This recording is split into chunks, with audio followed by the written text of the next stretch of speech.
नमस्कार विद्यार्थी मित्रांनो, मी अमोल आगरकर, इंजिनियर अमोल यूट्यूब चॅनलमध्ये आपले स्वागत करतो। महापारेषण भरती 2022, 23, 24 आणि आता 25 त्यामध्ये विद्युत सहाय्यकचे जे काय स्पेशली वॅकन्सीज होत्या त्याचं एक्झाम झालेली आहे। त्यानंतर त्याचा रिझल्ट आलेला आहे। रिझल्टमध्ये काही थोडीफार प्रॉब्लेमसुद्धा क्रिएट झालेला होता PAP-मुळे, परंतु तो आता थोडासा त्यांनी सॉर्ट आउट केलेला आहे महापारेषणनी। त्यानंतर आता डॉक्युमेंट व्हेरिफिकेशनची विद्यार्थी मित्र वाट बघत आहे। तर डॉक्युमेंट व्हेरिफिकेशन हे साधारण 25 तारखेच्या नंतर अपेक्षित आहे, कारण माझ्या माहितीप्रमाणे 19 ते 23च्या दरम्यान सिनियर टेक्निशियन, टेक्निशियन 1 आणि टेक्निशियन 2 याचं डॉक्युमेंट व्हेरिफिकेशन होणे अपेक्षित आहे किंवा होणार आहे। त्याचे डेटसुद्धा आले, त्याचे PDF-सुद्धा आलेलं आहे। त्यानुसार तुमचं डॉक्युमेंट व्हेरिफिकेशन जे सिनियर पोस्टसाठी ज्यांनी अप्लाय केलं होतं ते त्या तारखेला होणार आहे, ठीक आहे। त्याच्यामुळे 23च्या नंतर म्हणजे आपण साधारण 25च्या नंतर ही कधी डेट येऊ शकते किंवा त्या आधीसुद्धा डेट येऊ शकते। 25च्या नंतर हे डॉक्युमेंट व्हेरिफिकेशन होईल। त्यांचं डॉक्युमेंट व्हेरिफिकेशन ते एक्सपिरियन्स पोस्ट असल्यामुळे किंवा ते नंबर ऑफ पोस्ट कमी असल्यामुळे हेड ऑफिसला आहे, प्रकाशगंगा इथे बांद्राला हेड ऑफिसला डॉक्युमेंट व्हेरिफिकेशन आहे। परंतु विद्युत सहाय्यकचे डॉक्युमेंट व्हेरिफिकेशन जे आहे ते मला तरी असं वाटतं की ते झोन लेवलला होईल। जे काही आपले जिल्हे आहेत किंवा झोन आहेत त्या लेवलला, महाट्रान्सकोच्या झोन लेवलला ते डॉक्युमेंट व्हेरिफिकेशन होण्याची शक्यता आहे, कारण की आकडा खूप मोठा आहे। 2600 कन्फर्ममध्ये लिस्टमध्ये आहेत नावं, त्यामुळे त्याचं डॉक्युमेंट व्हेरिफिकेशन हे झोनला होईल, ठीक आहे। तर ते आपल्याला कळेलच नंतर नोटिफिकेशनमध्ये किंवा त्यांचे जेव्हा नोटीस येईल डॉक्युमेंट व्हेरिफिकेशनची। परंतु या रिलेटेड विद्यार्थी मित्रांचे मला असंख्य कमेंट्स आहे, कारण की बऱ्याच जे काही इश्यू आहेत विद्यार्थी मित्रांचे डॉक्युमेंट रिलेटेड। तर सर्वात आधी मित्रांनो, जे डॉक्युमेंट्स तुम्हाला लागतात त्याचं आपण एक जी काही महाट्रान्सकोची लिस्ट दिलेली आहे ती लिस्ट आपण आधी बघू, त्यानंतर मी तुमचे प्रश्नांचे उत्तर देतो। Candidates have to bring 1 set of attested copies, म्हणजे तुम्हाला एक अटेस्टेड कॉपी घ्यायची आहे डॉक्युमेंट्सची आणि एक ओरिजिनल कॉपी सोबत ठेवायची आहे। जेव्हा तुमचं डॉक्युमेंट व्हेरिफिकेशन राहील तेव्हा ओरिजिनल सोबत ठेवणे अतिशय आवश्यक आहे। त्याच्यामध्ये तुमचं ॲप्लिकेशन फॉर्म, जे तुम्ही ॲप्लिकेशन केलेलं असेल, रजिस्ट्रेशन नंबर टाकला, तुमचा पासवर्ड टाकला की तुमचं ॲप्लिकेशन तुमचं तिथे दिसतो। तर ॲप्लिकेशनचा जो फॉर्म आहे तो तुम्हाला सोबत घेणे आहे। त्याची सॉफ्ट कॉपी असेल त्याचे झेरॉक्स काढून घ्या किंवा त्याची प्रिंट काढून घ्या, ठीक आहे।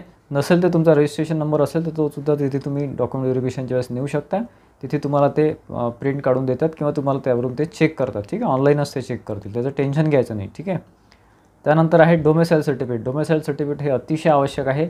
डोमेसाईल सर्टिफिकेट म्हणजे महाराष्ट्राचे रहिवासी आहे त्याचं ते प्रूफ असतं आणि ते तुम्हाला अतिशय आवश्यक आहे, ठीक आहे। तर डोमेसाईल सर्टिफिकेटचा सुद्धा विद्यार्थ्यांचा प्रश्न होता, सर आता काढलं तर चालते का? तर ते बाबा तुझी रिस्क आहे, चाललं तर चाललं, नाही तर तुला रिजेक्ट करतील। परंतु ते जे डोमेसाईल सर्टिफिकेट आहे किंवा कुठलंही सर्टिफिकेट आहे, OBCचं असेल किंवा कुठले असेल, ते तुम्हाला फॉर्म सबमिशनच्या लास्ट डेटच्या आधीचं पाहिजे किंवा त्या दिवशी व्हॅलिड असलेलं पाहिजे। आता वेळेवर काढलेलं चालत नाही माझ्या माहितीप्रमाणे, ठीक आहे। Degree certificate and marksheets of recognised university. Degree म्हणजे तुमचे ITIचं जे आहे ना, डिग्री म्हणजे इथे डिग्री असा अर्थ घ्यायचा नाही, ITIचं जे काही सर्टिफिकेट्स आहे ते तुमचे घ्यायचे आहे। ते तुमचं प्रोविजनल असेल किंवा तुमची प्रिंट हे असेल, ऑनलाईन कॉपी असेल किंवा तुमची मार्कशीट असेल आणि सर्टिफिकेट प्लस मार्कशीट हे सुद्धा लागेल ITIचं, 2 वर्षाचं घ्यायचं।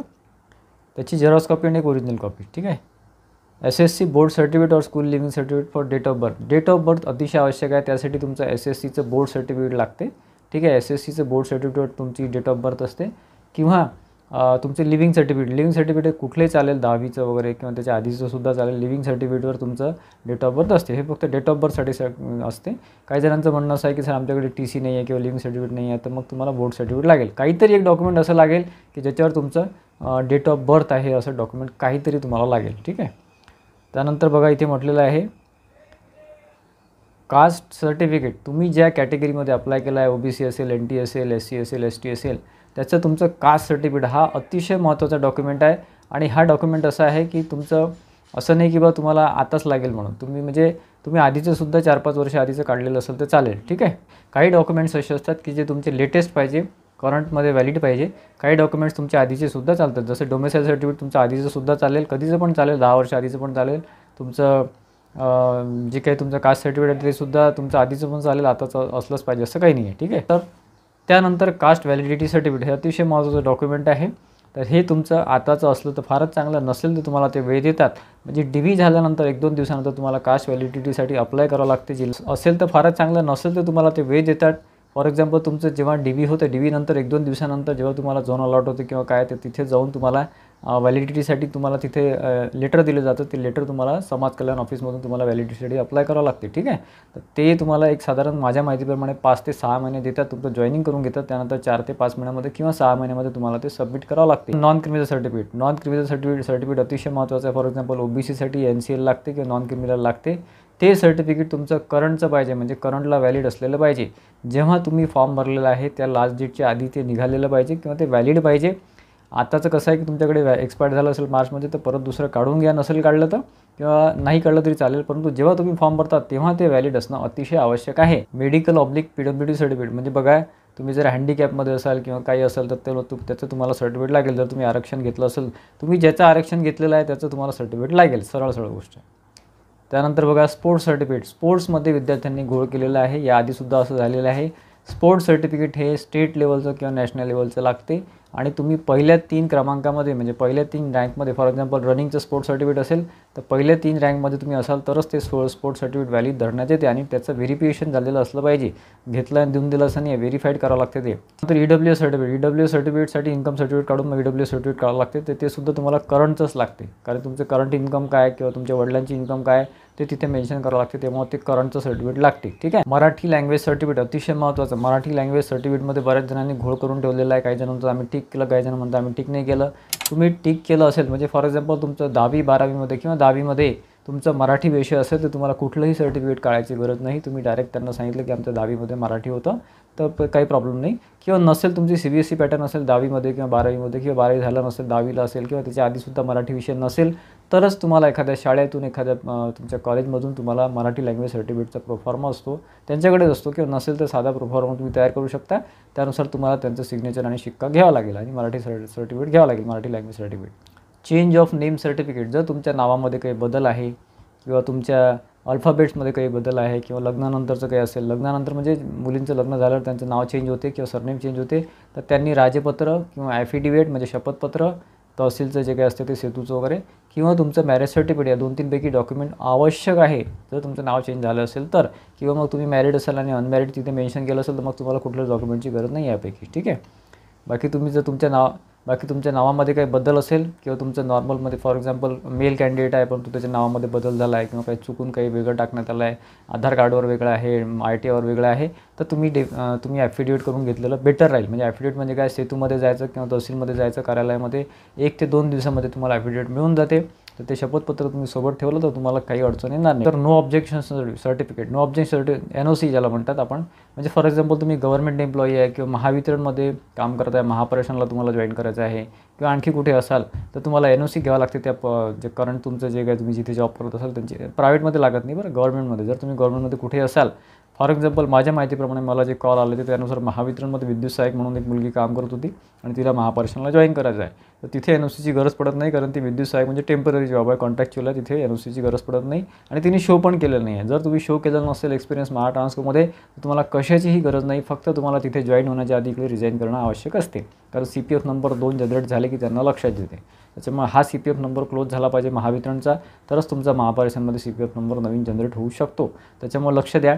तुमचं DV झाल्यानंतर तुमचा DV जर व्यवस्थित झाला, कुठलीही अडचण नसली तर मग तुम्ही 2-3 दिवसामध्ये महावितरणला रिझाईन करायचं आणि मग महापरिषणला जॉईन करायचं. जॉईन करण्याच्या आधी तुम्ही इकडे रिझाईन करणं आवश्यक आहे आणि शक्यतो 1 डे रिझाईन करायचं, नोटीस पिरियडच्या मागे लागायचं आणि थोडंफार पेमेंट भरून द्यायचं आणि तुम्ही जॉईन करू शकता महापरिषणला. फक्त महापरिषणला जॉईन होण्याच्या आधी इकडे सगळी प्रोसिजर करून घ्यायची, कारण महापरिषणला जॉईन झाल्यावर किंवा तुमचं ट्रेनिंग सुरू झाल्यावर काही दिवसातच ते CPF नंबर जनरेट करतात आणि CPF नंबर जनरेट केला की त्यांच्या लक्षात येते सिस्टीमवर की यांचा ऑलरेडी CPF नंबर आहे.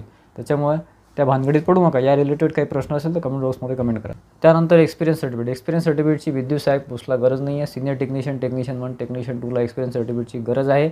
जर तुमचा महापरिषणचा ट्रान्समिशनचा किंवा टेक्निशियनचा अनुभव असेल तर त्याचं सर्टिफिकेट घ्या महापरिषणकडनं, किंवा मग तुम्ही बाहेर प्रायव्हेट कंपनीमध्ये काम केलं असेल, लिमिटेड कंपनीमध्ये पारेषण लेवलला किंवा ट्रान्समिशन लेवलला तर त्याचं सर्टिफिकेट लागेल, किंवा मग तुम्ही आणखी कुठे काम केलं असेल तर त्याचा एक्सपिरियन्स लागेल. आउटसोर्सिंगचा अनुभव माझ्या माहितीप्रमाणे चालणार नाही. बरेचसे विद्यार्थी आउटसोर्सिंगच्या बेसवरती ते फॉर्म भरला होता टेक्निशियन 1 टेक्निशियन 2 सिनियर टेक्निशियनचा, तर ते चालणार नाही. DBमध्ये तुम्ही रिजेक्ट होऊ शकता. तर DB अटेंड करा, त्याच्यामध्ये काय त्यांनी सोल्युशन काढलं तर फारच चांगलं. की सर WR म्हणजे वुमन रिझर्वेशन सर्टिफिकेट कोणाला लागेल कोणाला नाही लागेल, तर OBC झालं किंवा ज्यांचं नॉन क्रिमिलर आहे, ज्यांच्याकडे नॉन क्रिमिलर आहे त्यांना WR सर्टिफिकेट लागतच नाही. ठीक आहे, त्याच्यामुळे त्याचं टेन्शन घ्यायचं नाही. तुमच्याकडे जर NCL असेल, नॉन क्रिमिनल सर्टिफिकेट असेल, तुम्ही काढलं असेल, ते व्हॅलिड असेल, तर तुम्हाला WR सर्टिफिकेट ते मागणार नाही.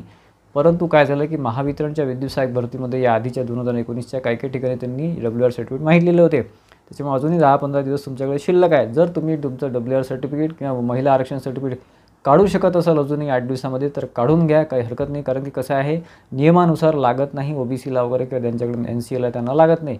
परंतु ते कधी काही करू शकतात. त्याच्यामुळे आपण सेफ झोनमध्ये असलं पाहिजे. जे डॉक्युमेंट काढता येते ते अजूनही काढून ठेवा. तेव्हाचं नसेल आताच असेल तरी चालेल, काढून ठेवा. तर अप्रेंटिस सर्टिफिकेट तुमचं आवश्यक आहे. ती जी डेट आहे तुमची फॉर्म सबमिशनची लास्ट डेट, त्या आधीच अप्रेंटिस सर्टिफिकेट पाहिजे आणि ते महापारेषणचंच लागेल. रेल्वेचं, महावितरणचं, महाजनकोचं अप्रेंटिस इथे चालत नाही. जर तुमचं अप्रेंटिसमध्ये सिलेक्शन झालं असेल तर महापारेषणच्या अप्रेंटिसचं सर्टिफिकेट लागेल. त्यानंतर आउटसोर्स तुम्ही केलं असेल, महापारेषणमध्ये केलं असेल आउटसोर्स म्हणून काम, तुमचं सिलेक्शन आउटसोर्समध्ये झालं असेल तर तुम्हाला आउटसोर्सचं जे काही सर्टिफिकेट आहे ते लागेल. डिव्हिजन लेवलचं सर्टिफिकेट लागेल किंवा कंपनीचं सर्टिफिकेट लागेल महापारेषणचं. कॉन्ट्रॅक्च्युअल बेसिसचं सर्टिफिकेट किंवा कॉन्ट्रॅक्टरचं सर्टिफिकेट हे माझ्या माहितीप्रमाणे तरी चालत नाही. आणखी एक प्रश्न राहिलेला आहे, तुम्ही जर OBCमध्ये अप्लाय केलं असेल परंतु तुमचं सिलेक्शन ओपनमध्ये झालं असेल तर तुम्हाला डॉक्युमेंट्स लागतील का, हा प्रश्न आहे विद्यार्थ्यांचा.